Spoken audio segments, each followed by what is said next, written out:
कल हमने ट्रोपोस्फीयर और स्ट्रेटोस्फीयर के बारे में बात किया था। एटमॉस्फेयर की जो थर्ड लेयर है उसका नाम क्या है? मीजोस्फीयर। और मीजोस्फीयर से पहले एक टर्म आती है stratopause. What is the mean by the stratopause? Constant temperature layer between किस किस के बीच में? कांस्टेंट टेम्परेचर लेयर बिटवीन किस किस के बीच में? Stratosphere and mesosphere. Warmest layer of atmosphere कौन सी है? ओजोनोस्फीयर किसे कहा जाता है? ओजोन डे कब सेलिब्रेट किया जाता है? आईसीआर डे कब सेलिब्रेट किया जाता है? 16 जुलाई। आईसीआर का स्लोगन क्या है? Agri search with human touch. चलिए इसके बाद में थर्ड मीजोस्फीयर। भाई बात नहीं आ रहा ना। मीजोस्फीयर जो है एटमॉस्फेयर की कौन सी लेयर है? Third layer. ठीक है। हाइट की अगर हम बात करें, हाइट कहां से कहां तक? 51 टू 80 किलोमीटर। ठीक है। सेकेंड अगर हम बात करें तो इसका स्पेसिफिकेशन ये है, temperature decrease with increase height. यदि इसके अंदर हम ऑप्टिमम टेम्परेचर की बात करते हैं या आपसे पूछा जाए कि मीजोस्फीयर का टेम्परेचर कितना होता है, तो टेम्परेचर जो इसका होता है 173 डिग्री केल्विन या फिर -100 डिग्री सेल्सियस या -148 डिग्री फ़ारेनहाइट। ठीक है। इसको समझने की कोशिश करना एक बार सब। अगर हम बात करें कुछ कन्वर्जन की, कन्वर्जन अगर आपको डिग्री केल्विन में डिग्री सेल्सियस से कन्वर्ट करना है तो डिग्री सेल्सियस प्लस 273 डिग्री से अगर आप ऐड कर देते हो तो क्या निकल जाता है? Degree kelvin. मान लीजिए आपको डिग्री सेल्सियस में कितना दिया है? -100 डिग्री सेल्सियस दिया है। -100 को यहां रखोगे तो 273 में से जब -100 जाएगा तो कितना बचेगा? 173 डिग्री केल्विन बचेगा।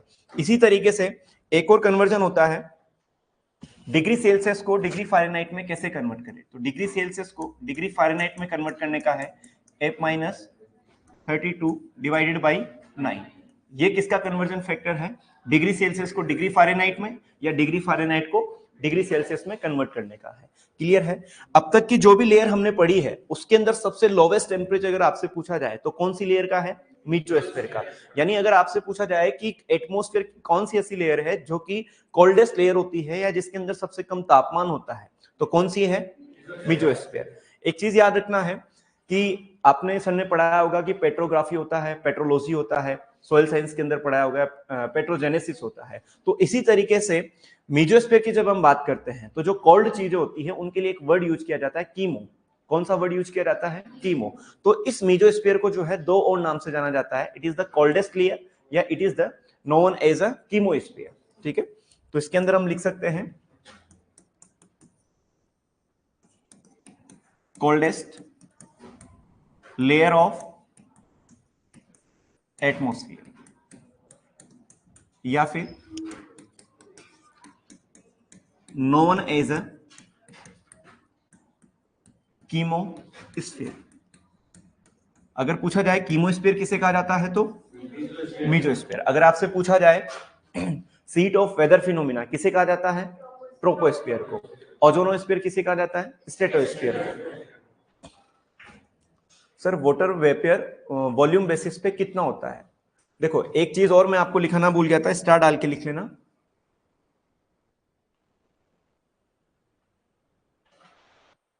चलो यही लिख लेना, ये हो गया खत्म। अगर हम एटमॉस्फेयर की बात करते हैं और एटमॉस्फेयर में भी जो लोअर एटमॉस्फेयर होता है, इन lower atmosphere water vapour present 0 to 4%। कितना है? 0 to 4%, या ऑप्शन में आपको 0 to 4% नहीं मिलेगा तो 0.022% मिलेगा। ठीक है, रेडी एंड रेडी में जो है 0 to 4% है, ऐसा रेडी में 0.022% है। ठीक है, वाटर वेपर का मतलब क्या होता है कि जो वाटर है वो किस फॉर्म में है, गैसियस फॉर्म में है, जो कि एटमॉस्फेयर के अंदर है। तो लोअर एटमॉस्फेयर के अंदर अगर आपसे पूछा जाए वाटर वेपर कितना परसेंट होता है बाई वॉल्यूम, ये क्या है बाई वॉल्यूम, तो 0 to 4% या फिर 0.022%। क्लियर हुआ। केवल मीजोस्फीयर के अंदर आपको 3-4 चीजें याद रखना है। फर्स्ट चीज कि मीजोस्फीयर की हाइट जो है 51 to 80 किलोमीटर होती है। Temperature decrease with increase height. अब क्वेश्चन ये बनता है कि ऐसा क्यों हो रहा है, क्योंकि हम जानते हैं कि लगभग 85% मास ऑफ द एटमॉस्फेयर किसके द्वारा कवर किया जाता है, ट्रोपोस्फीयर। 15% मास किसके द्वारा कवर किया जाता है, स्ट्रेटोस्फीयर। अगर हम 40 किलोमीटर के अंदर टोटल एटमॉस्फेयर की मास की बात करते हैं तो कितना परसेंट कवर हो जाता है, 99%। यहां तक क्लियर है। मतलब ये हुआ कि स्ट्रेटोस्फीयर जब खत्म हुआ तो उसके बाद में गैसेस का जो कंपोजिशन था वो क्या है, बिल्कुल कम है। ठीक है, तो इस वजह से टेम्परेचर, गैसेस नहीं होगी तो वाटर होल्डिंग कैपेसिटी नहीं होगी, डायरेक्ट जो है वो हीट को एब्जॉर्ब नहीं कर पाएगी। इस वजह से मीजोस्फीयर का जो टेम्परेचर होता है वो क्या होता है, लोवेस्ट होता है। ये चीज क्लियर है। इसके बाद में नेक्स्ट जो स्फीयर आता है, या फिर यहां पर एक टर्मिनोलॉजी आपको पता होना चाहिए, मीजोपोज। मीजोपोज, मीजोपोज का मतलब क्या है, कांस्टेंट टेम्परेचर लेयर। सीटीएल का मतलब क्या है, कांस्टेंट टेम्परेचर लेयर। किस किस के बीच में, मीजोस्फीयर एंड थर्मोस्फीयर। ये चीज क्लियर है। इसके बाद में जो लास्ट लेयर आपकी बचती है उसका नाम क्या है, फोर लेयर। क्या है, थर्मोस्फीयर। थर्मोस्फीयर की अगर हम बात करें तो थर्मोस्फीयर की हाइट की अगर हम बात करें, हाइट तो कितनी होगी हाइट, 81 टू मतलब 1600 किलोमीटर। रेडियन रेडी के अंदर जो है ये 400 किलोमीटर आपको मेंशन है। ठीक है, लेकिन याद रखना है कितना है, 1600 किलोमीटर तक जो है क्या आपका थर्मोस्फीयर है। थर्मोस्फीयर जो है एटमॉस्फेयर की आउटर लेयर है, ये चीज भी आपको क्लियर है। जब आउटर लेयर है तो सन और अर्थ के बीच में जो कॉन्टेक्ट सबसे ज्यादा होगा वो किस लेयर में होगा, थर्मोस्फीयर में होगा। इस वजह से इसके अंदर टेम्परेचर जो है इंक्रीजिंग हाइट के साथ साथ टेम्परेचर भी क्या होता है, इंक्रीज होता है। ठीक है, तो इसके अंदर हम सेकेंड पॉइंट लिख सकते हैं, temperature increase with height, with height increase. ये चीज क्लियर है। इसके बाद में अगर हम थर्मोस्फीयर की बात करते हैं तो थर्मोस्फीयर को हम कितनी लेयर में डिवाइड कर सकते हैं, 2 लेयर के अंदर। कौन कौन सी, एक तो एक्सोस्फीयर और आइनोस्फीयर। अगर आपसे पूछा जाए कि थर्मोस्फीयर की अपर लेयर कौन सी है,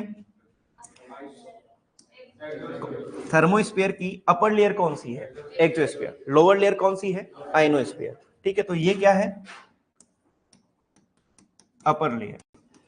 और इसके अंदर जो है हाइड्रोजन और हीलियम गैसेस क्या होती है, प्रेजेंट होती है। अगर आपसे पूछा जाए कि एटमॉस्फेयर के अंदर जो है हाइड्रोजन और हीलियम गैसेस कहां पर प्रेजेंट होती है, तो याद रखना है एक्सोस्फीयर। अगर ऑप्शन में थर्मोस्फीयर नहीं और एक्सोस्फीयर हो तो एक्सोस्फीयर। थर्मोस्फीयर भी और एक्सोस्फीयर हो तो कौन सा, एक्सोस्फीयर। ठीक है, आइनोस्फीयर के अंदर क्या प्रेजेंट होते हैं, आयंस प्रेजेंट होते हैं। जब आयन प्रेजेंट है तो रेडियो कम्युनिकेशन के लिए हेल्प करती है, इस वजह से इसे क्या कहा जाता है, रेडियो कम्युनिकेशन जोन भी कहा जाता है। तो पहला कैरेक्टरिस्टिक तो इसका क्या है, ये लोअर लेयर है। और सेकंड क्या कहा जाता है इसको, रेडियो कम्युनिकेशन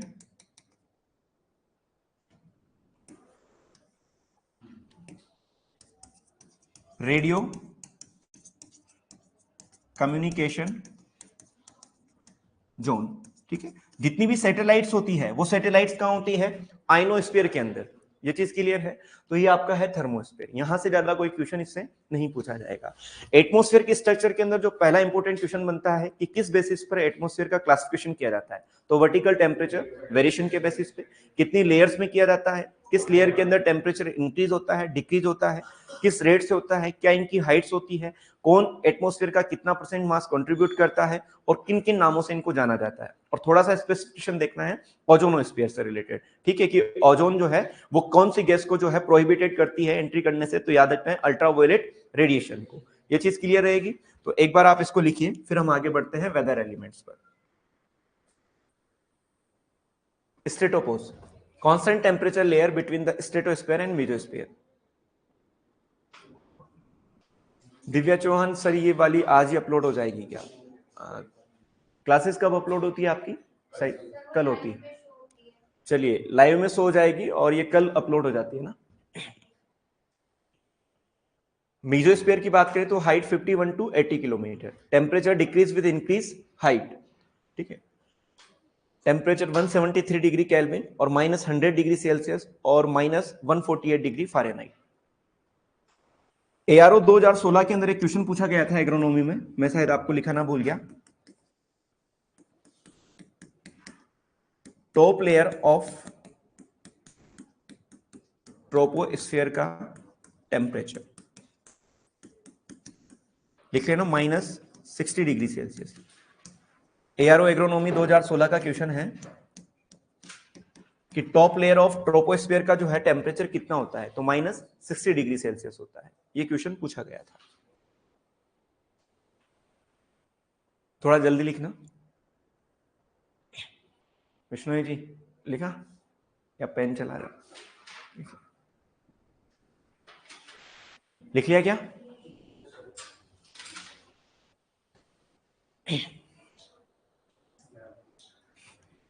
थोड़ा सा स्पीड में चलना जरूरी है यार। तुम 1 घंटा अगर यहाँ आते हो तो थोड़ा सा कुछ तो लेके जाओ। अपन अब 2 स्लाइड पढ़े और पूरी क्लास खत्म हो जाए तो मजा का। चलिए, इसको भी लिख लीजिए। Degree Celsius divided by 5। जिन्होंने कर लिया है वो एक क्वेश्चन कीजिए, 100 डिग्री सेल्सियस को डिग्री फ़ारेनहाइट में कन्वर्ट कीजिए। 100 डिग्री सेल्सियस को डिग्री फ़ारेनहाइट में कन्वर्ट कीजिए। जिन जिन ने लिख लिया है वो ये काम कीजिए।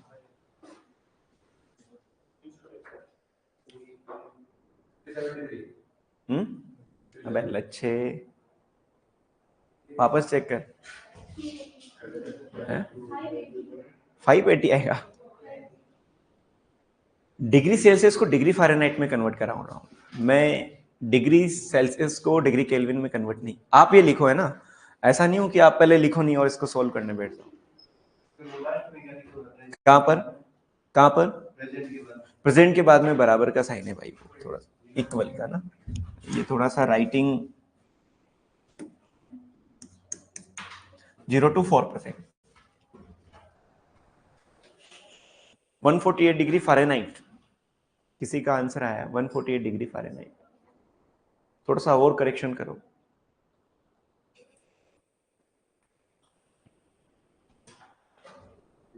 कीमोस्फीयर आप यूं मत समझना कि केमिकल्स रिगार्डिंग यहां पर चीजें होती है, इस वजह से कीमोस्फीयर दिया गया है, ठीक है।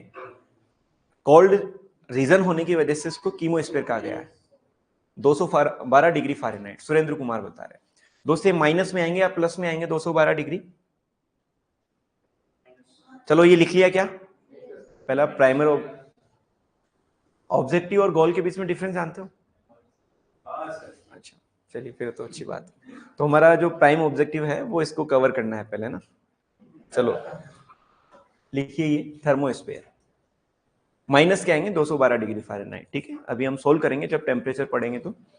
It is the melting point of water, sorry, it is the boiling point of water in degree Fahrenheit. Thermosphere में लिख लो, हाइट जो है 81 to 1600 kilometre, temperature increase with height increase. Thermosphere जो है एक्सोस्फीयर की अपर लेयर, अपर लेयर का मतलब समझ गए, थर्मोस्फीयर की अपर लेयर है कौन? एक्सोस्फीयर। माइनस के आएंगे 2 से ना, प्लस 212 डिग्री माइनस के आएंगे। चलो सोल्व करेंगे उसको। ये लिखा क्या? लिखो, 2 मिनट रुके। चलिए,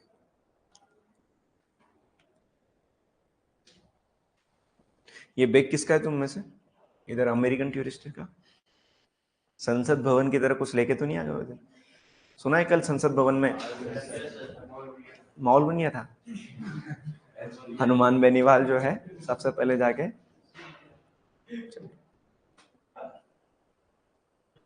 राष्ट्रीय लोकतांत्रिक पार्टी जो है महज 1 सीट के साथ जो है सिमट चुकी है।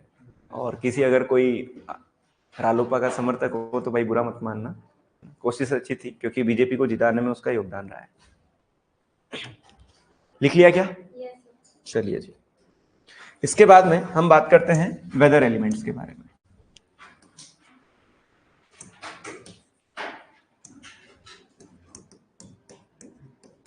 Weather element, seat of weather phenomena किसे कहा जाता है? ट्रोपोस्फीयर को। वेदर एलिमेंट्स की अगर हम बात करें, एक क्वेश्चन आपसे पूछा जाता है कि कितने जो है वेदर एलिमेंट्स होते हैं। इसको समझने के लिए सबसे पहले हम समझेंगे सन को, ठीक है। सन से रेडिएशन आती है, उन्हें हम क्या बोलते हैं? Solar radiation.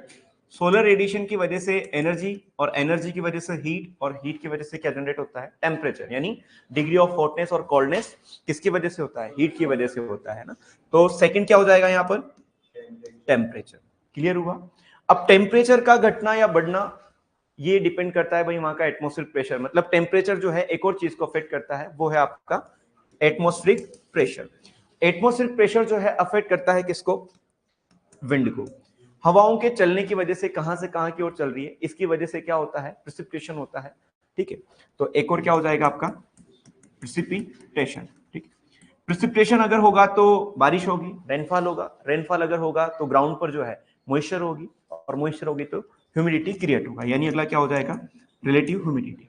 प्रेसिपिटेशन को बनाने के लिए एक और चीज आवश्यक है, क्या है? क्लाउड्स, ठीक है। तो ये 7 हो गए क्या? हो गए। तो ये 7 के साथ क्या है? आपके वेदर एलिमेंट्स है। क्वेश्चन पूछा जा सकता है कि कौन सा जो है इनमें से वेदर एलिमेंट नहीं है, और या नंबर ऑफ वेदर एलिमेंट्स कितने होते हैं? तो कितने होते हैं? 7 होते हैं। Solar radiation, temperature, atmospheric pressure, wind, precipitation, relative humidity और क्लाउड्स। इन सब के बारे में हम स्टडी करेंगे। इसके बाद फोरकास्टिंग के बारे में हम बात करेंगे कि फोरकास्टिंग क्या होता है, नाउ फोरकास्टिंग, शॉर्ट, मीडियम और लॉन्ग फोरकास्टिंग। उसके बाद में क्लाइमेट का क्लासिफिकेशन जो है हर एग्जाम के अंदर पूछा जाता है, चाहे वो AA हो या PG हो, ठीक है। और उसके बाद में अगर हम थोड़ा सा agro climatic zones of India and Rajasthan के बारे में बात करेंगे, ठीक है। तो ये हमारा चैप्टर जो है बाकी वाला है। तो वेदर एलिमेंट्स की बात करते हैं, तो नंबर ऑफ वेदर एलिमेंट्स कितने हैं? 7 है। फर्स्ट हम बात करेंगे किसके बारे में? सोलर रेडिएशन के बारे में। सोलर रेडिएशन के बाद सेकंड हम बात करेंगे टेम्परेचर के बारे में। टेम्परेचर के बाद atmospheric pressure. What is the difference between the pressure and force, ठीक है। इसके बाद हम बात करेंगे विंड के बारे में, फिर प्रेसिपिटेशन, फिर relative humidity,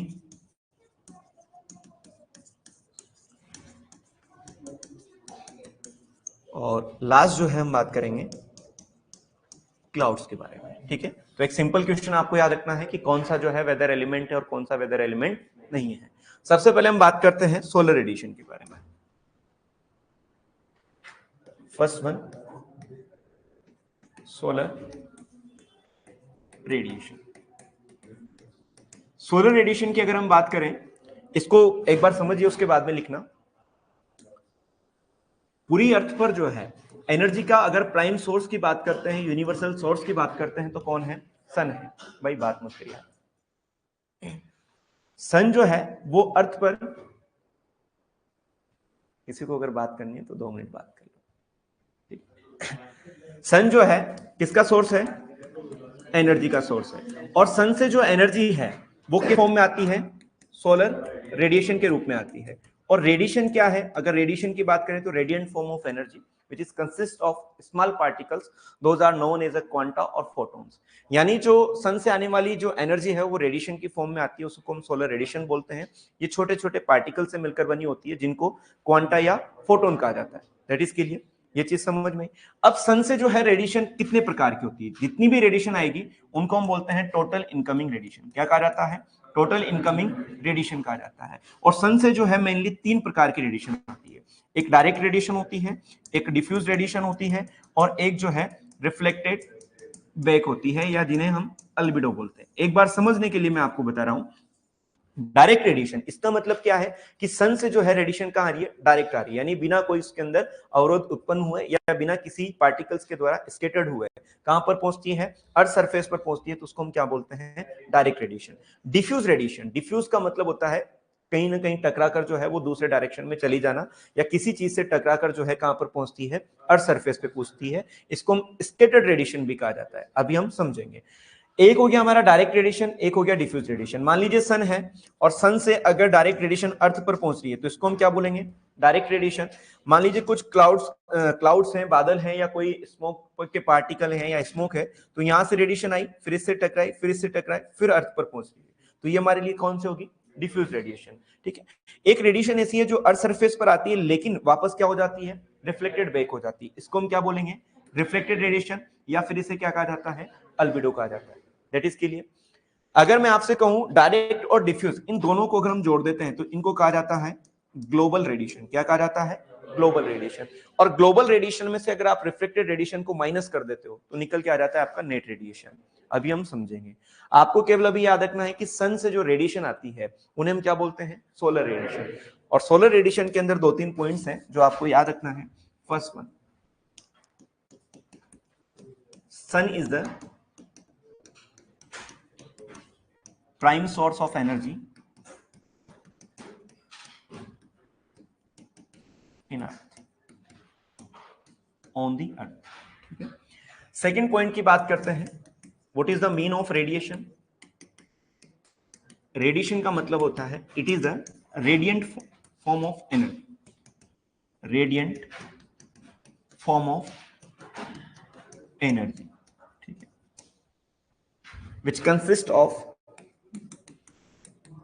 which consists of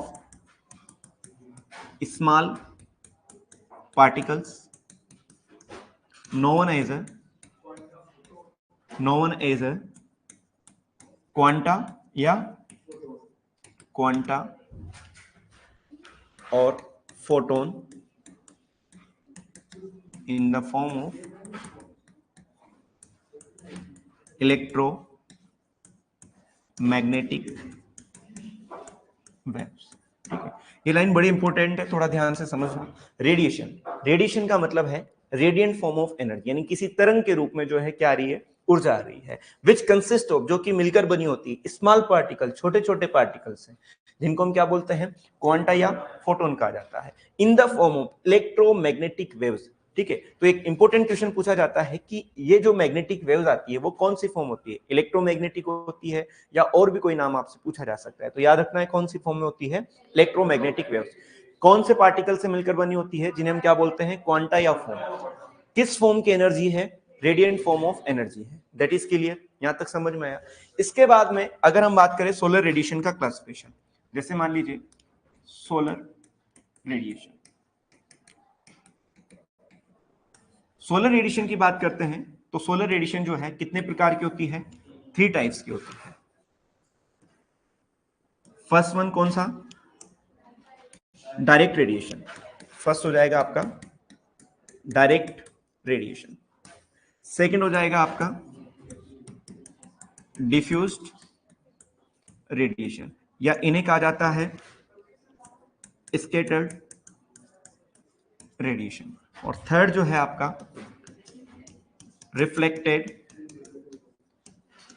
back radiation, या इन्हें कहा जाता है अल्बिडो। क्लियर हुआ, ये तीनों रेडिएशन को कहा जाता है कुल मिलाकर टोटल इनकमिंग रेडिएशन।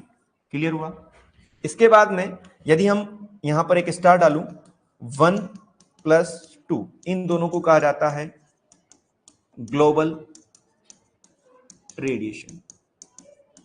ठीक है, एंड ग्लोबल रेडिएशन -3 बराबर नेट रेडिएशन। 3 का मतलब यहां पर क्या आ जाएगा, अल्बेडो, या फिर क्या हो गया भाई,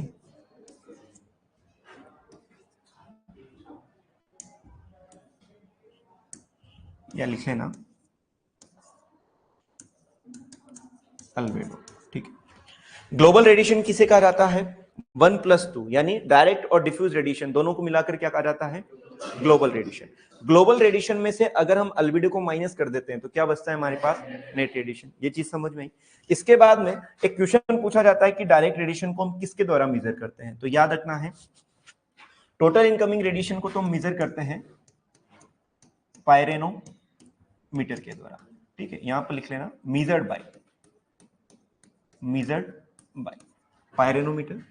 डायरेक्ट रेडिएशन की बात करते हैं तो डायरेक्ट रेडिएशन को मेजर किया जाता है, शॉर्ट में MES लिख रहा हूं मैं, पायरे हेलियोमीटर के द्वारा। किसके द्वारा? पायरे हेलियोमीटर के द्वारा। जबकि इसको मेजर किया जाता है सेडिंग पायरेनोमीटर के द्वारा, और इसे मेजर किया जाता है अल्बेडो मीटर के द्वारा। ठीक है, ये तीन चीजें आपको क्लियर है। डायरेक्ट रेडिएशन को किससे मेजर किया जाता है? Pierre heliometer. पायरेनोमीटर के द्वारा किसको मेजर किया जाता है? टोटल इनकमिंग रेडिएशन, जिसके अंदर डायरेक्ट भी है, डिफ्यूज भी है और रिफ्लेक्टेड रेडिएशन भी है। रिफ्लेक्टेड रेडिएशन का दूसरा नाम क्या है? Albedo radiation. डिफ्यूज रेडिएशन का सेकंड नाम क्या है? Scattered radiation. डायरेक्ट रेडिएशन को किससे मेजर किया जाता है? Pierre heliometer. ठीक है, डिफ्यूज रेडिएशन को किससे मेजर किया जाता है? सेडिंग पायरेनोमीटर। ठीक है, उसके बाद रिफ्लेक्टेड रेडिएशन को किससे मेजर किया जाता है? एल्बिडोमीटर। आपसे पूछा जाए ग्लोबल रेडिएशन, ग्लोबल रेडिएशन किसे कहा जाता है? 1+2 मींस डायरेक्ट और डिफ्यूज रेडिएशन को क्या कहा जाता है? Global radiation. और ग्लोबल रेडिएशन में से हम किसको माइनस कर देंगे? रिफ्लेक्टेड रेडिएशन को माइनस कर देंगे, तो क्या जाएगा हमारा? Net radiation. ये ग्लोबल रेडिएशन क्या है? इसका मतलब ये हुआ कि मान लीजिए डायरेक्ट रेडिएशन आई, कुछ रेडिएशन जो है किसी पार्टिकल से टकराकर जो है अर्थ पर आई, यानी ये डिफ्यूज रेडिएशन आई, और कुछ रेडिएशन जो है वापस चली गई। ठीक है, तो ये तो हमारे लिए क्या है? रिफ्लेक्टेड है या एल्बिडो है। मान लीजिए 100% रेडिएशन यहां से आई थी, जिसमें से 30% डायरेक्ट थी, 50% जो है आपके ये थी, और 20% जो है आपके रिफ्लेक्टेड बैक थी। अगर आपसे पूछा जाए टोटल ग्लोबल रेडिएशन कितनी है? 80। ग्लोबल रेडिएशन कितनी है? 80। ग्लोबल रेडिएशन क्या होता है? डायरेक्ट और डिफ्यूज दोनों को मिलाकर क्या कहा जाता है? Global radiation. समझ में नहीं आ रहा भाई? नहीं, आगे वाले। चलिए ये बताएं, नेट रेडिएशन कितना है यहां पर? नेट रेडिएशन कितना है? 60। ठीक है, 30 और 50 कितना हो गया? 80। 80 माइनस 20 अगर करते हैं तो कितना आएगा? 60। तो 60 क्या आपका? 60% नेट रेडिएशन। ये चीज क्लियर है। इसके बाद में और यहां से क्या क्वेश्चन पूछे जा सकते हैं, उस पर हम बात करते हैं। फर्स्ट हम बात करें डायरेक्ट रेडिएशन की। Direct radiation directly reach on the earth surface. ठीक, directly reach on earth surface without scattering, without scattering, यानी बिना किसी टकराव के जो डायरेक्ट अर्थ सरफेस पर पहुंचती है उन्हें हम क्या बोलते हैं? डायरेक्ट रेडिएशन कहा जाता है। सेकंड जो है मोस्ट इंपोर्टेंट है, जिसका नाम है डिफ्यूज्ड रेडिएशन। डिफ्यूज रेडिएशन को क्या कहा जाता है? Known as a scattered radiation कहा जाता है। ठीक है, और ये रेडिएशन क्या होती है? Those radiation scattered due to the clouds or particles before the reaching the अर्थ। ठीक है, इन्हें हम क्या बोलते हैं? डिफ्यूज रेडिएशन कहा जाता है। अब मोस्ट इंपोर्टेंट आपको ये याद रखना है कि अगर आपसे क्वेश्चन पूछा जाए कि डायरेक्ट रेडिएशन और डिफ्यूज रेडिएशन में से कौन सी रेडिएशन ऐसी है जो प्लांट के अंदर पेनेट्रेशन जो है, यानी प्लांट के अंदर जो है जिनकी एंट्री ज्यादा होगी, डायरेक्ट रेडिएशन की या डिफ्यूज रेडिएशन की? किसकी होगी? डिफ्यूज रेडिएशन की जो पेनेट्रेशन कैपेसिटी है वो क्या होगी? ज्यादा होगी। तो एक इंपॉर्टेंट पॉइंट है जो कि आपको याद रखना है, द लाइट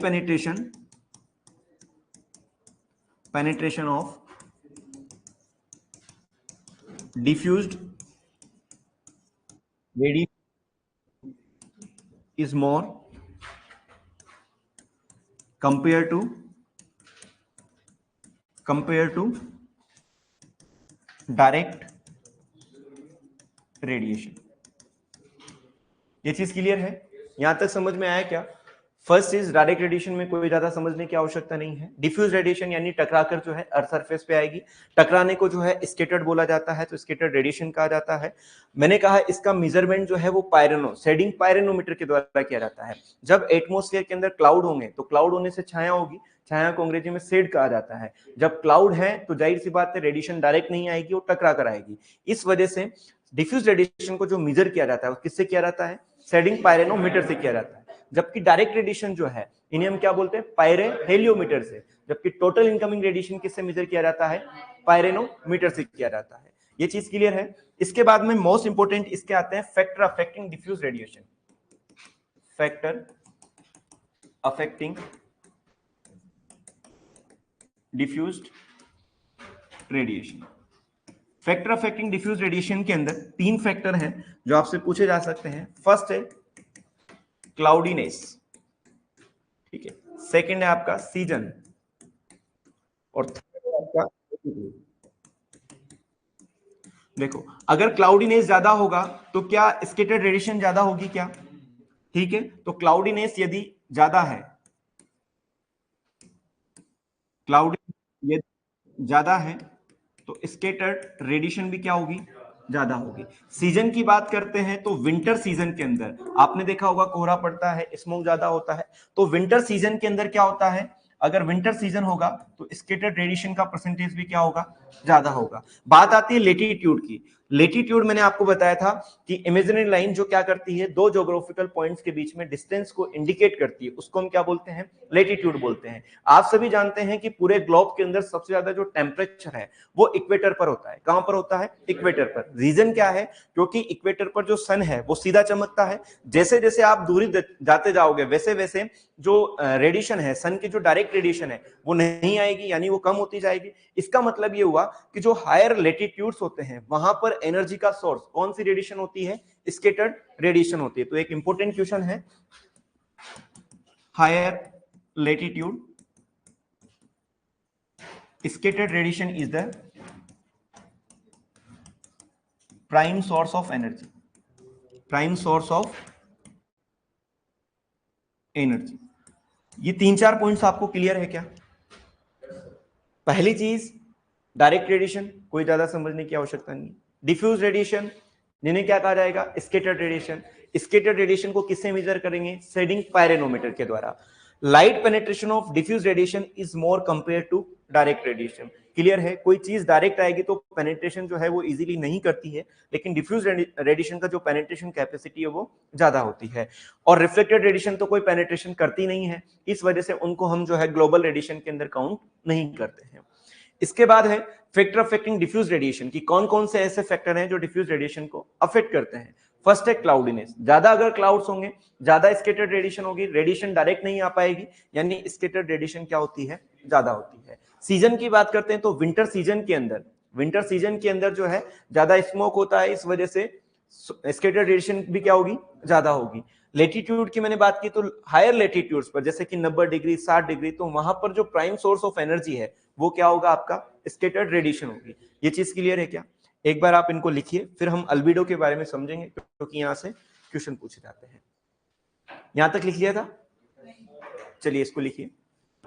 सर शेडिंग पायरेनो और पायरेनोमीटर में क्या डिफरेंस होता है? शेडिंग पायरेनो और पायरेनोमीटर में डिफरेंस ये होता है कि साइंटिस्ट ने एक ऐसा इंस्ट्रूमेंट बनाया है जो तीनों रेडिएशन को मेजर करता है, उसको पायरेनोमीटर बोलते हैं, और जो केवल किसको मेजर करेगा? स्कैटर्ड रेडिएशन को मेजर करेगा, उसको हम शेडिंग पायरेनोमीटर बोलेंगे। Which farming system is completely dependent on rain water? कौन सा फार्मिंग सिस्टम जो है वो कंप्लीटली डिपेंड करता है रेन वाटर पर? तो जाहिर सी बात है फार्मिंग सिस्टम की अगर हम बात करते हैं तो ड्राईलैंड के अंदर जो भी आप फार्मिंग सिस्टम फॉलो करोगे वो टोटली डिपेंडेंट किस पर होगा? रेन वाटर पर होगा। ठीक है, चलिए जी ये लिखिए फटाफट।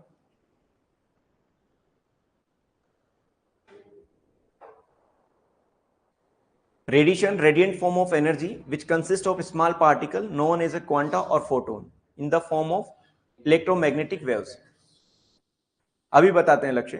फैक्टर अफेक्टिंग जो है 3 थे, कौन कौन से था? क्लाउडीनेस था, सीजन था, और लेटीट्यूड था। क्लाउडीनेस अगर ज्यादा होगा, बादल अगर ज्यादा होंगे तो डायरेक्ट रेडिएशन नहीं पहुंचेगी, स्कैटर्ड रेडिएशन का परसेंटेज ज्यादा होगा। सेकंड क्या है, सीजन की बात करते हैं, विंटर सीजन में ज्यादा स्मोक होता है, इस वजह से रेडिएशन डायरेक्ट नहीं पहुंचेगी और स्कैटर्ड रेडिएशन ज्यादा होगी।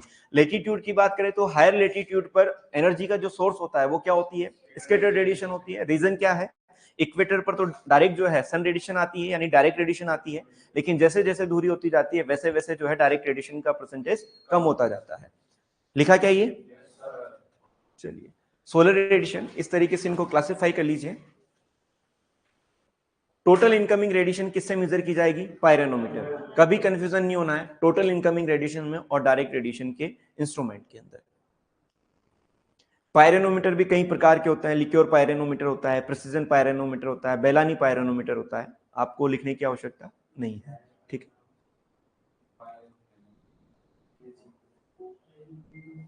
इंडिया के अंदर जो मेनली यूज किया जाता है वो बेलानी पायरोनोमीटर यूज किया जाता है। अगर आप लिखना चाहो तो लिख लेना,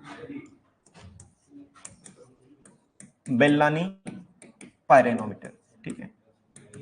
इसके अलावा एक लिकोर पायरोनोमीटर होता है और एक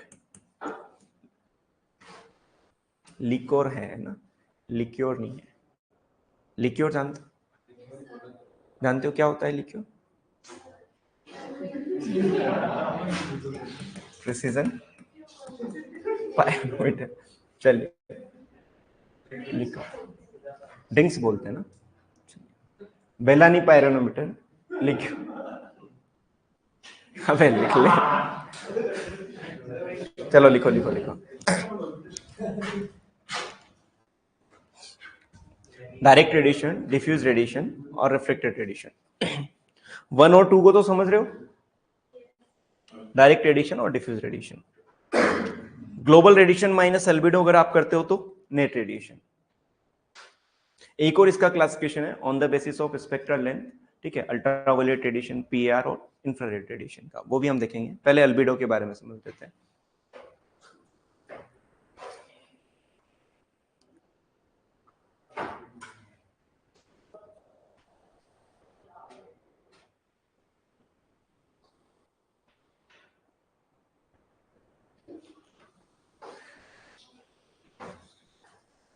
लिखा, लिखो लिखो। स्वेटर पहन के क्यों आया? बाहर गर्मी है। क्या गाना गा रहा है? चलो, वो कहाँ गए? मनीष हुड्डा, क्या नाम था उसका? अच्छा अच्छा,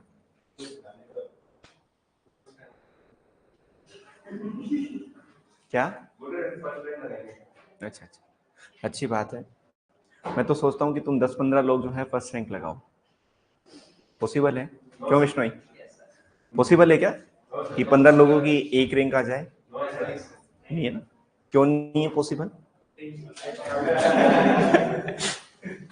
पढ़ा करो। लिख लिया? चलिए, डायरेक्ट रेडिएशन, डिफ्यूज रेडिएशन, ये कुछ पॉइंट्स हैं, थोड़ा जल्दी लिखो यार।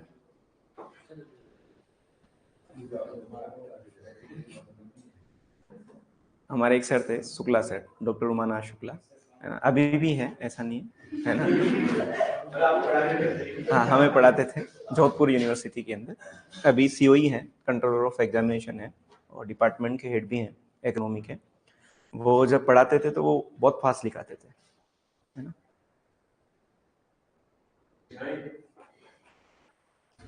नहीं, विष्णु ही तो मेंस का पेपर लिख दे यार इसका। क्यों विष्णु? अभी हमारे एक सीनियर थी विन्नी गोस्वामी, वो आरएस बने हैं, आरसीए कॉलेज से पास आउट थी। तो ऐसा भी मुश्किल नहीं है कि कोई आरएस नहीं बन सकता, अगर आप चाहो तो कुछ भी कर सकते हो। 4-5 लोगों का सिलेक्शन हुआ है इस बार एग्रीकल्चर से ना। एक सुपरवाइजर थे, वो भी आरएस बने। आप लोग कहोगे सर हम भी बनेंगे आरएस, है ना, राजस्थान एग्रीकल्चर सुपरवाइजर। फरवरी के अंदर पेपर है उसका, है ना। कितनी फरवरी को है? 4 फरवरी को। और किसी और चीज का भी पेपर है फरवरी में? अच्छा, क्या है?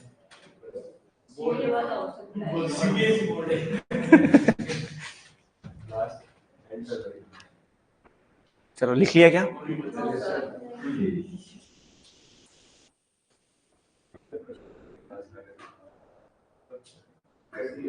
विकास नागर यार दोस्त, फास्ट तो लिखाना पड़ेगा ना। अगर अपन 2 स्लाइड पढ़ा के चले जाए तो उसमें मजा नहीं है ना, टाइम कम है, चीजें कवर करानी है। लिख लिया क्या?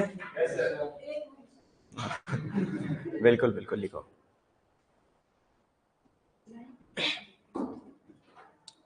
अभी तो स्पीड ठीक है, समझ में तो आ रहा है आप लोगों के?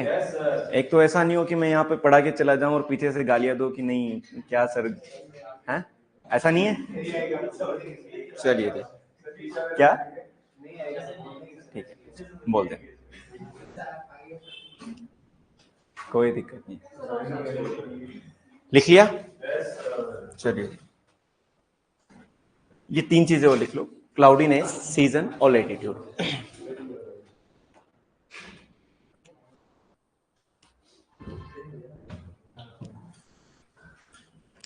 तुम्हारे पीछे वालों का तो नहीं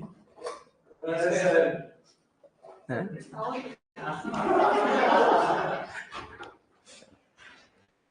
नहीं, कोई भूल जाए अगर पीछे जाते वक्त तो ले जाना इसको ना। अबे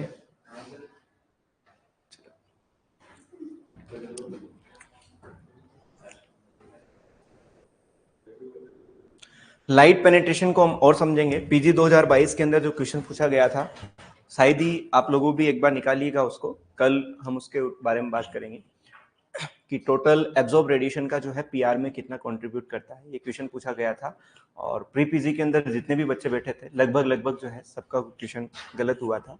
एक बड़ा कॉम्प्लेक्स क्वेश्चन था, उस पर हम चर्चा करेंगे। अभी लिखा क्या ये? 3 पॉइंट लिखने हैं, क्लाउडीनेस, सीजन, लैटिट्यूड।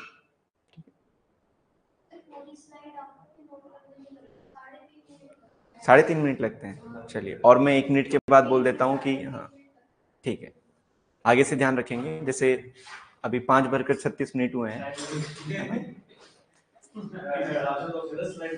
है ना? इस तरीके से देखा जाए तो आप 30 मिनट के अंदर 10 स्लाइड लिख सकते हो, है ना? चलिए, कोई दिक्कत नहीं, लिख लिया? थर्ड जो रेडिएशन है उसका नाम है reflected radiation. Reflected radiation, reflected radiation को किस नाम से जाना जाता है? एल्बिडो। क्या कहा जाता है? एल्बिडो। पहले हम समझते हैं कि रिफ्लेक्टेड रेडिएशन क्या है। रिफ्लेक्टेड रेडिएशन का मतलब ये होता है कि सन से कोई रेडिएशन आई, ये हमारी अर्थ सरफेस है, सन से जो आने वाली रेडिएशन है वो जैसी आई थी वैसी वापस चली जाए, यानी उसकी क्वालिटी में कोई भी चेंज नहीं हो, ठीक है, without changing in its quality. कोई रेडिएशन जो है वापस क्या हो जाए? रिफ्लेक्ट हो जाए, तो उसको हम क्या बोलते हैं? रिफ्लेक्टेड रेडिएशन कहा जाता है। तो पहली चीज तो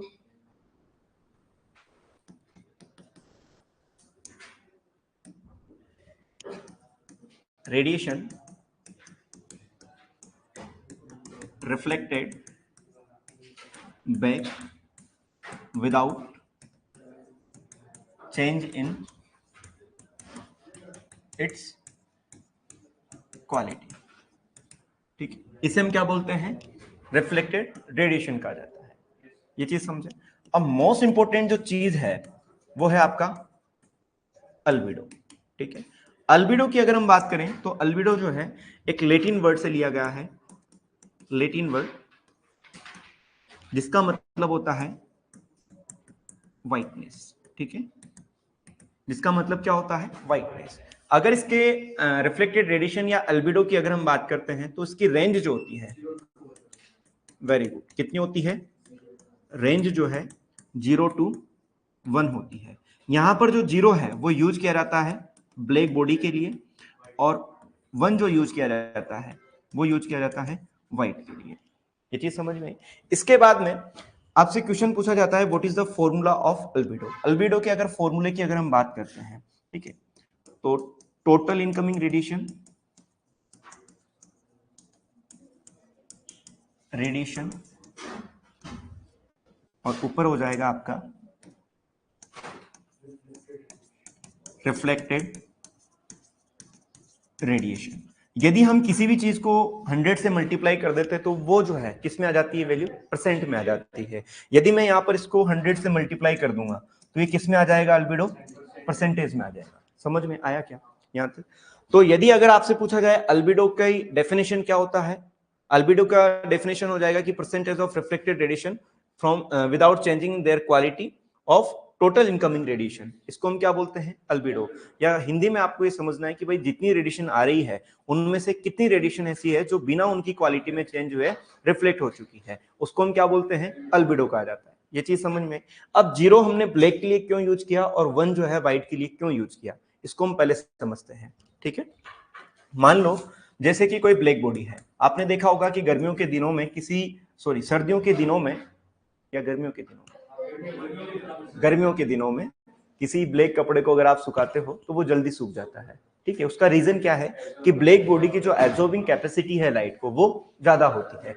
मान लीजिए जैसे कि 100 रेडिएशन हमने इनकमिंग रेडिएशन की, टोटल इनकमिंग रेडिएशन कितनी थी, 100 थी, और 100 रेडिएशन आई, लेकिन रिफ्लेक्ट जो होगी वो कितनी होगी, 0 होगी। यानी टोटल सारी की सारी रेडिएशन को इसने क्या कर लिया, एब्जॉर्ब कर लिया। ये चीज समझ में आई क्या?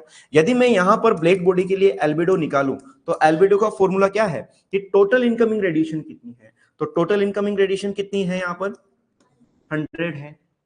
टोटल इनकमिंग रेडिएशन कितनी है, 100 है।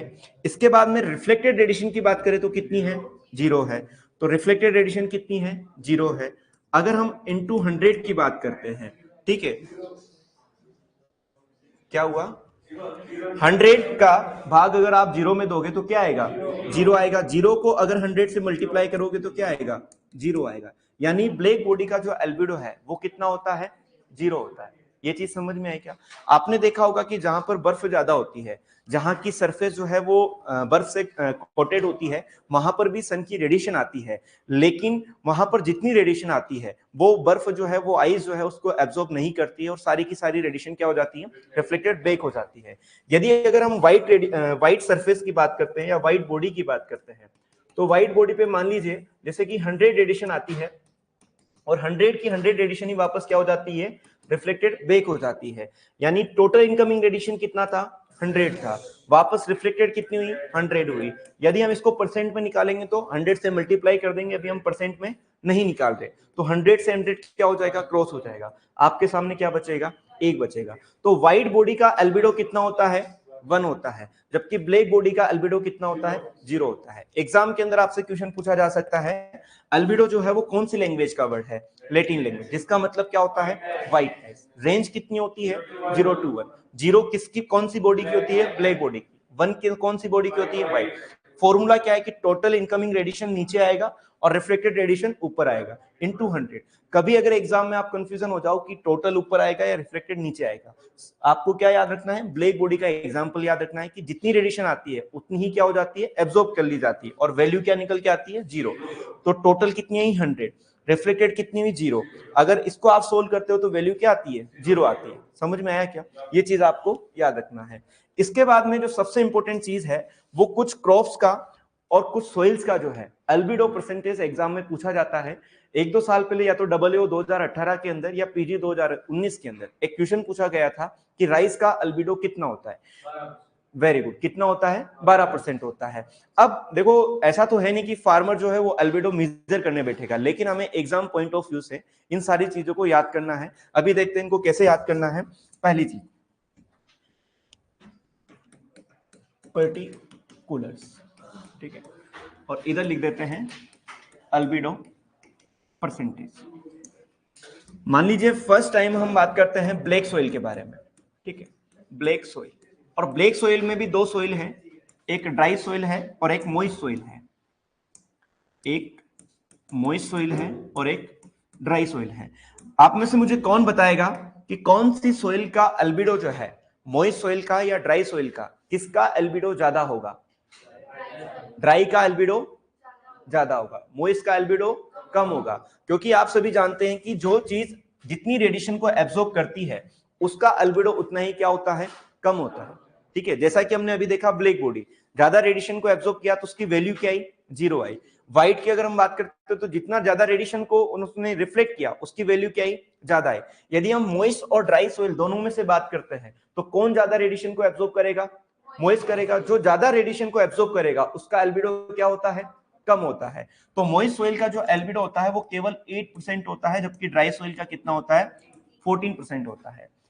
लोकसभा का चुनाव जो है भारत के अंदर कौन से साल में है, अरे बताओ ना भाई, 2024 के अंदर है।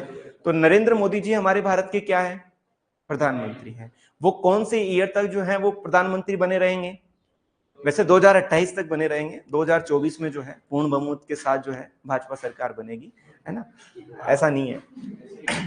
देखिए अभी हमें याद रखना है कि पीएम जो है सेकंड हमारा आता है पीएम, पर पीएम का मतलब क्या होता है, पर्ल मिलेट। तो पर्ल मिलेट का जो एल्बिडो है वो कितना होता है, 24 होता है। That is clear. इसके बाद में यदि आपने मूंग का नाम सुना हो तो मार्केट में मूंग आजकल 26 रुपए केजी मिल रहे हैं। वैसे तो 120 रुपए 130 रुपए केजी दाल आ रही है, लेकिन हम मान रहे हैं कितने रुपए केजी मिल रहे हैं, 26 रुपए केजी। या फिर आपको याद रखना है कि मूंग में प्रोटीन कितना है, 26% है। तो थर्ड जो है मूंग है, और मूंग के अंदर 26%। क्लियर है। अब इस 24 में से भी एक कम कर दो और 26 में से भी एक कम कर दो, तो यहां पर जो है वीट का कितना आएगा, 23 to 25%। क्लियर है, समझ में आया। इसके बाद में 5 और 6, आप में से कोई जोधपुर गया है क्या, गए होंगे, ठीक है। अगर मैं बात करूं कि जैसे कि उदयपुर की जितनी भी गाड़ियां हैं, जो आरटीओ है यहाँ का, उसका आरटीओ नंबर कितना होता है, RJ 27 होता है। जोधपुर अगर आप जाओगे तो वहां का RJ होता है 19। कितना होता है, 19। क्लियर है। कोटा जाओगे तो RJ 20, अजमेर जाओगे तो 1, ठीक है, और भरतपुर जाओगे तो, अलवर जाओगे तो 2, 3 जो है बांसवाड़ा जाओगे तो 3, 4 कहाँ का है, बाड़मेर का है ना। चलो जो भी है अपन याद नहीं रखेंगे उनको। अभी हमें याद रखना है कि RJ 19 जो है वो कहाँ का है, जोधपुर का। और जोधपुर के लोग जो है ना वो आलू बहुत खाते हैं। क्या खाते हैं, आलू, ठीक है। तो पोटैटो का जो है कितना होगा, 19 होगा। तो 5 हमारा है पोटैटो। पोटैटो का कितना होता है, 19%। आप में से कोई 12 गया है क्या, 12 वाले जो है वो राइस ज्यादा खाते हैं साउथ वालों की तरह, माना की वैसे खाते नहीं है, याद करने के लिए, ठीक है। राइस का कितना होता है, 12%, ठीक है। तो ये कुछ अल्बिडोज है जो कि आपको याद रखना है, ठीक है। यहां से एक ना एक क्वेश्चन जो है आपसे पूछा जा सकता है, ठीक है। ब्लैक सोइल की बात करें, कॉन्सेप्ट माइंड में हमेशा याद रखना है कि वह सोइल जो ज्यादा रेडिएशन को एब्जॉर्ब करेगी उसका एल्बिडो क्या होगा, कम आएगा। ये क्वेश्चन अगर आपसे पूछ भी लिया जाए कि टोटल इनकमिंग रेडिएशन इतनी है और रिफ्लेक्टेड इतनी है तो एल्बिडो कितना होगा। ब्लैक सोइल के अंदर मॉइस्ट सोइल का कितना है, 8%, ड्राई सोइल का कितना है, 14%, परमलिट का कितना है, 24%, मूंग का कितना है, 26%, वीट का कितना है, 23 से 25, पोटैटो का कितना है, 19, राइस का कितना है, 12%। अगर आपसे क्वेश्चन ये पूछा जाए कि जनरली जो क्रॉप प्लांट्स होते हैं, जनरली अगर आपसे क्वेश्चन पूछा जाए कि क्रॉप प्लांट्स के लिए अल्बिडो कितना होता है, 7। जनरली क्रॉप प्लांट्स के लिए, सारी क्रॉप्स के लिए एक अगर हम एवरेज वैल्यू की बात करें तो कितना होगा, 15 से 25%, 15 to 25%। ये एल्बिडो जो है आपको याद रखना है। क्लियर है, एक बार आप इसको लिख लीजिए। Reflected radiation albedo, radiation reflected back without changing it's quality, उसे कहा जाता है एल्बिडो। ये जो क्वेश्चन आप पूछ रहे हो विकास नगर, ये क्वेश्चन जो है प्री पीजी का क्वेश्चन है 2022 या 2021 का। जो क्वेश्चन जो है जिसने भी कंडक्ट करवाया था उन्होंने ये क्वेश्चन डिलीट कर दिया गया था, ठीक है। The nitrogen content of leaf litre varies from 50 to 150 KG, 500 से 1000 केजी, 150 से 300 केजी और 1000 केजी से ज्यादा था। ये क्वेश्चन जो है वो डिलीट हो गया था, मतलब उन्होंने जिसने कंडक्ट कराया था, शायद जॉबनेर यूनिवर्सिटी ने जब 2021 या 2022 का कराया था, 21 का क्वेश्चन है ये ना, तो ये क्वेश्चन जो है वो डिलीट हो गया था। लीफ लिटर का केवल एक जगह मेंशन है, सोयाबीन जो है राजेंद्र प्रसाद की बुक है उसके अंदर मेंशन है, और उसमें 200 से 300 केजी जो है वो मेंशन है, तो इस वजह से ये क्वेश्चन जो है वो डिलीट कर दिया गया था। देखो रिफ्लेक्टेड रेडिएशन, ये लिखा क्या, लिख लिया कंप्लीट? चलिए ये भी लिख लीजिए पर्टिकुलर्स में। ब्लैक सोइल का, मोइस्ट का 8%, ड्राई का 14%, परमलेट का 24%।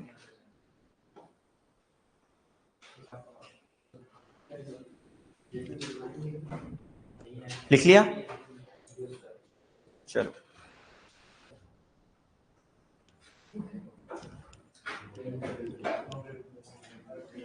लिख लिया? चलो इसके बाद में एक और क्लासिफिकेशन देख लेते हैं, second classification of solar radiation on the basis of spectral length. ठीक है, classification of solar radiation, classification of solar radiation on the basis of spectral length। ठीक है, इसके बेसिस पर जो है रेडिएशन को तीन तरीके से डिवाइड किया गया है। फर्स्ट वन यूवी रेज यानी अल्ट्रा वायलेट रेडिएशन। ठीक है, सेकंड जो है पीएआर, सेकंड जो है फोटो सिंथेटिक एक्टिव रेडिएशन। ठीक है, और थर्ड जो है इंफ्रारेड रेडिएशन, इंफ्रारेड रेडिएशन। ठीक है, कौन से स्पेक्ट्रल को जो है यूवी रेज कहा जाता है? तो जिनकी साइज जो है या जिनकी लेंथ जो है, सॉरी लेंथ जो है 0.39 माइक्रोन मीटर से कम या फिर 390 नैनोमीटर से कम होती है। अभी हम समझेंगे कि हमने माइक्रोन मीटर की जगह नैनोमीटर क्यों लिखा। एक चीज स्टार डाल के आपको याद रखना है, यदि 0.39 नहीं होगा तो यहाँ पर जो है लेस देन 400 नैनोमीटर होगा या फिर लेस देन 0.4 माइक्रोन मीटर होगा। ठीक है,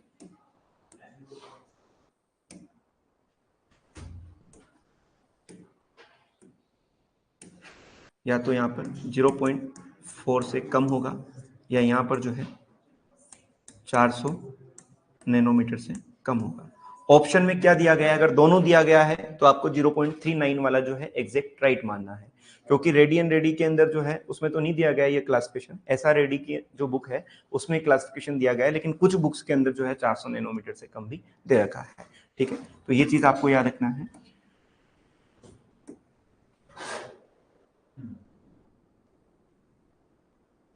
यूवी रेज जो है वो तीन प्रकार की होती है।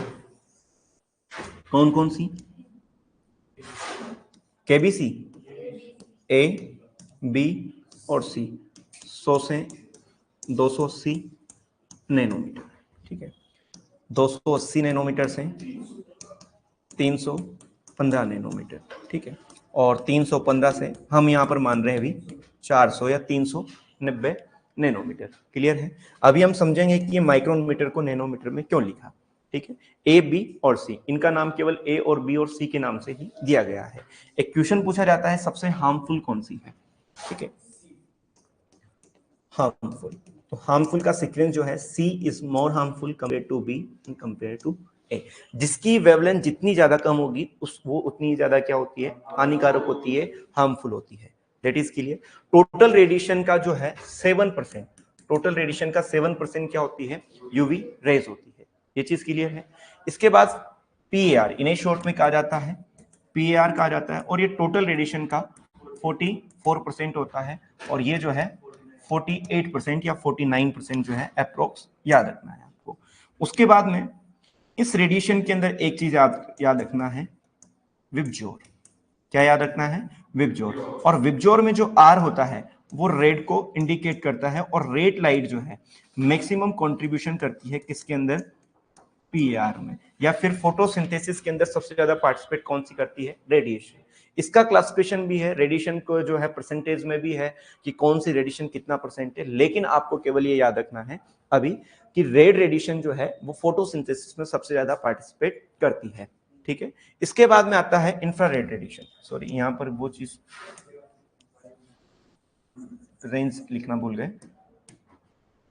रेंज जो है इसकी कितनी हो जाएगी 400 नैनोमीटर टू 700 नैनोमीटर, या माइक्रोन मीटर में लिखेंगे 0.4 micron metre to 0.7 micron metre, ठीक है। और विबजॉर, ठीक है। वी का मतलब वॉयलेट, आई का मतलब इंडिगो, लेकिन एसआर रेडी के अंदर इस आई को गायब कर रखा है, ठीक है। वहां केवल विबजॉर लिखा हुआ है, वी बी जी, एक और है वाई बी, है ना। ब्लू, ग्रीन, येलो, ऑरेंज और रेड, ठीक है। रेड याद रखना है, सबसे ज्यादा कौन पार्टिसिपेट करता है, रेड, ठीक है। इसके बाद एक नियर इंफ्रारेड होती है और एक फार इंफ्रारेड होता है, ठीक है। नियर इंफ्रारेड की जो वैल्यू है 0.7 से 1.5 और 1.5 टू 4 माइक्रोन मीटर। एक बार आप ये लिखिए, फिर इसके बाद हम आगे बात करेंगे। Classification of solar radiation on the basis of spectral length. Spectral length का मतलब ये होता है कि एक तरंग दैर्ध्य का मापन किया जाता है कि उसकी लंबाई कितनी है, ठीक है। और उसके लिए जो है एक इंस्ट्रूमेंट यूज किया जाता है, एक स्पेक्ट्रल, एक पैमाना यूज किया जाता है। जिस तरीके से आप सेंटीमीटर को मेजर करते हो, उसी तरीके से रेडिएशन की लेंथ को मेजर करने के लिए स्पेक्ट्रम का यूज किया जाता है, ठीक है। जिसके अंदर 3 प्रकार की रेडिएशन हम बात करते हैं। एक यूवी रेज होती है, फोटोसिंथेटिक एक्टिव रेडिएशन होती है और इंफ्रारेड रेडिएशन होती है। आपको केवल अभी ये याद रखना है, यूवी रेज जो है किन्हें कहा जाता है, जिनकी वेवलेंथ कितने से कम हो। पीआर किसे कहा जाता है, जिनकी वेवलेंथ कितनी हो। और इंफ्रारेड रेडिएशन किसे कहा जाता है। इंफ्रारेड में 2 कैटेगरी है, नियर इंफ्रारेड और फार इंफ्रारेड। अल्ट्रावायलेट रेडिएशन के अंदर 3 कैटेगरी है, ए, बी और सी। सी जो है सबसे छोटा है, ठीक है, 100 से 280 नैनोमीटर, 280 से 315 और 315 से 400 नैनोमीटर। अगर हम हार्मफुल की बात करते हैं तो सबसे ज्यादा जो हार्मफुल है वो कौन सी है, सी है, फिर बी है और फिर ए है। इसका मतलब ये हुआ कि जिसकी वेवलेंथ जितनी कम वो उतनी ज्यादा क्या होती है, हानिकारक होती है, ठीक है। पीआर की बात करते हैं तो ऐसी रेडिएशन जो फोटोसिंथेसिस में पार्टिसिपेट करती है उनको हम फोटोसिंथेटिक एक्टिव रेडिएशन कहा जाता है, ठीक है। जिनकी wavelength 400 nanometre to 700 nanometre, 0.4 micron metre to 0.7 micron metre होता है। इसके अंदर एक स्केल यूज किया जाता है, आपने देखा होगा, जिसको हम इंद्रधनुष भी बोलते हैं, विबजोर भी कहा जाता है, जिसके अंदर violet, indigo, blue, green, yellow, orange और रेड। एसआर रेड्डी की बुक आप देखोगे तो वहां पर आई को जो है वो गायब कर रखा है। इन रेडिएशन के अंदर भी परसेंटेज अलग अलग है। सबसे ज्यादा जो है 11%, टोटल 44 का जो है 11% रेड रेडिएशन होती है। मींस फोटोसिंथेसिस के अंदर सबसे ज्यादा जो रेडिएशन पार्टिसिपेट करती है वो कौन सी है, आपकी रेड रेडिएशन है। सबसे कम जो है वो व्हाइट रेडिएशन जो है फोटोसिंथेसिस के अंदर पार्टिसिपेट करती है, उसको भी हम लिखेंगे आगे। इंफ्रारेड रेडिएशन की बात करते हैं, जिनकी वेवलेंथ 0.7 से ज्यादा और कहां तक हो, 0.7 से लेकर 4 माइक्रोन मीटर तक हो, वो क्या है, आपकी इंफ्रारेड है। इसको 2 भागों में डिवाइड किया गया है, नियर इंफ्रारेड और फार इंफ्रारेड। नियर इंफ्रारेड जो है 0.7 से 1.5 और फार इंफ्रारेड जो है 1.5 से 4 माइक्रोन मीटर। यहां तक आप लोगों ने लिखा क्या। इसके बाद में एक बार आप ये समझ लीजिए कि माइक्रोन मीटर को हमने नैनोमीटर में क्यों लिखा। यदि मैं 1 किलोमीटर की बात करता हूं तो 1 किलोमीटर में कितने मीटर होते हैं, 1000 मीटर होते हैं, ठीक है। 1 मीटर में कितना मिलीमीटर होता है, 1000 मिलीमीटर होता है। और 1 मिलीमीटर के अंदर अगर हम बात करते हैं तो कितने माइक्रोन मीटर होते हैं, 10 की पावर या 1000 माइक्रोन मीटर होते हैं, ठीक है। 1 माइक्रोन मीटर की बात करते हैं तो 1000 नैनोमीटर होते हैं, ठीक है। अगर मैं आपसे कहूं कि भाई 1 किलोमीटर में कितने मिलीमीटर होंगे तो आप क्या कहोगे कि सर 10 की पावर 6 मिलीमीटर होते हैं, ये होगा। अगर मैं आपसे कहूं कि 1 किलोमीटर में कितने मीटर होते हैं तो क्या कहोगे, 1000 मीटर। 1 मीटर में कितना मिलीमीटर, तो 1000 मिलीमीटर। अगर मैं कहूं 1 किलोमीटर में कितना मिलीमीटर होगा तो इन दोनों को जोड़ दोगे तो कितना हो जाएगा, 10 की पावर 6 मिलीमीटर। अगर मैं कहूं 1 मिलीमीटर में कितने माइक्रोन मीटर है तो आप क्या कहोगे, 1000 माइक्रोन मीटर। अगर मैं कहूं कि 1 किलोमीटर में कितने माइक्रोन मीटर तो 10 की power 9 micron metre, that is clear. अगर हम कहें कि 1 माइक्रोन मीटर में कितना नैनोमीटर होता है तो 1000 नैनोमीटर, यहां तक समझ में आया क्या? आप सबको पता है कि ये 1 किलोमीटर वाला फंडा, ठीक है। अब अगर मान लीजिए आपको 1 माइक्रोन मीटर दिया हुआ है, क्या दिया हुआ है? 1 माइक्रोन मीटर, और पूछा जाए कि कितना नैनोमीटर होगा 1 माइक्रोन मीटर में, ठीक है। तो जाहिर सी बात है 1 माइक्रोन मीटर में कितना होगा? 1000 नैनोमीटर, ठीक है। या 1 मीटर में नैनोमीटर पूछा जाए, 1 मीटर में नैनोमीटर पूछा जाए तो कितना होगा? 3 3 6 6 3 9, यानी 10 की पावर 9 नैनोमीटर। समझ में आया? कोई भी अगर माइक्रोन में वैल्यू अगर आपको दे रखी है, उसके नीचे अगर आप 1000 का डिवाइडेशन कर दोगे तो किस में आ जाएगी वो वैल्यू? नैनोमीटर में आ जाएगी। समझ में आया क्या? क्लियर है? अभी हमने बात किया था 0.39 माइक्रोन मीटर की, या 0. इसको छोड़िए, 0.4 माइक्रोन मीटर के बारे में। सॉरी, ये गलत कर दिया। कोई यदि माइक्रोन मीटर में आपको दे रखा है, ठीक है, उसको आपको किस में कन्वर्ट करना है? नैनोमीटर के अंदर कन्वर्ट करना है। तो इसको आप किससे मल्टीप्लाई करोगे कि वो नैनोमीटर में कन्वर्ट हो जाए? जाहिर सी बात है 1000 से करोगे।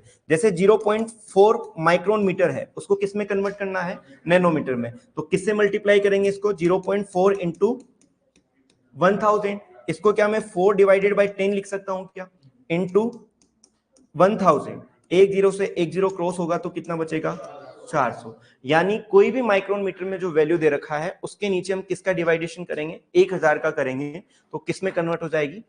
नैनोमीटर में। तो 1 माइक्रोन मीटर बराबर कितना नैनोमीटर होता है? 1000 नैनोमीटर होता है। और यदि कोई माइक्रोन मीटर में आपको वैल्यू दे रखी है, उसके नीचे अगर आप 1000 का डिवाइडेशन कर देते हो तो वो किस में कन्वर्ट हो जाती है? नैनोमीटर में। आप प्रीवियस स्लाइड में देख सकते हो कि किसी भी चीज के अंदर 0.4 से मल्टीप्लाई 1000 को करते हो तो क्या जाता है? 400 नैनोमीटर आ जाता है। आज की इस क्लास में हम यहां तक ही पढ़ेंगे। कल की क्लास के अंदर हम थोड़ा स्पेक्ट्रल वाले पैटर्न को पूरा करेंगे, ठीक है। Okay, thank you.